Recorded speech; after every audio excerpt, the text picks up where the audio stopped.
Nitondra ny fijery ny manoloana andra-pirenena amin'izao fotoana izao ny sehatra ifanakalozan'ny administrateur civil miasa eo anivon'ny ministeran'ny asa-panjakana sy ny asa ary ny lalàna sosialy.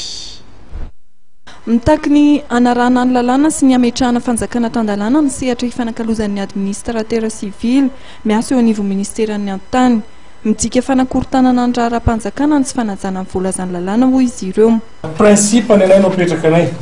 hoe amin'ny mahatanora anay dia tsy ho hainay zany tsy hiteny hoe io ny lalàna ka ny fanaova ianao miteny hoe fanadrem-peny tsy miditra amin'izany zay fa ny anay tsotra fotsiny hoe arao ny lalàna zay ny voalazan'ny lalàna dia zay no arahana zay ny voalazan'ny constitution dia zay no arahana fa le fampisehoan'ireo zay manam-pahaizana amin'ny lalàna betabesaka razany zay commandant juridique moa la sasany azy mialatsiny amin'izay fiteny zay ohatrany manahiranay zany le mitazana an'le izy ohatrany hoe korontanina le sain'ny vahoaka dia na ny fonctionnaire amin'izao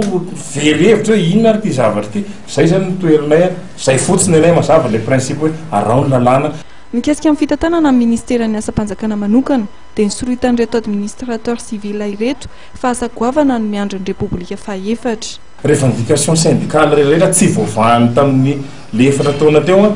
dia izay manana vahaolana momba n'izany izay manana vahaolana momba an'io atao satria ny ministeran'ny fonction publique no tokony ataontsika hoe misahana n'izany rehetra zany sy ny ministeran'ny finance